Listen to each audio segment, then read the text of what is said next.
Herði það, ég var að lesa aðeins í Biblíunni í vikunni, sem ekki frásögufærandi, en ja, ég les alltaf Biblíuna. Og þá kom Páll inn á eitt gott vers í Kórinthubréfinu, fyrra Kórinthubréf 2:2. Ég predika Krist aðeins krossfestan. Ok, af hverju Páll að segja þessa setningu? Ok, þú horfir á Pál eða hlustar aðeins á hann. Páll segir að bara gyðingur, hardcore gyðingur sem var að vinna að drepa kristna, þannig að hann var sérst ekkert á svæðinu. Þannig að þess vegna fekk hann stæðstu opinberunar hver Jesú Kristi eða hvað hann gerði á krossinum.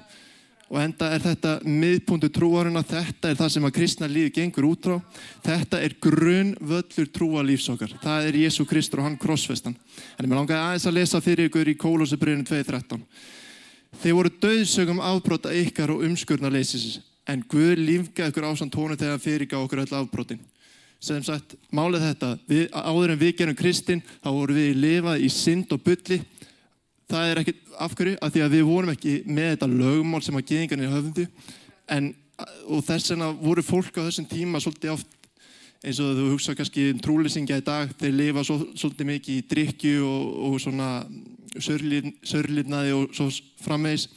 En svo lífgaði þig og mig eftir að reisti Jesú upp frá dauðum.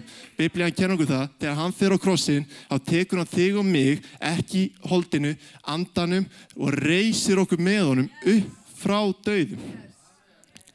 Svo segir hann, þetta voru bara vondu fréttirnar sko.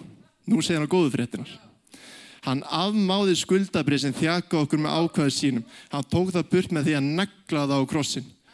Hvaða skuldabrið Páll að tala um? Það sem ég var að segja.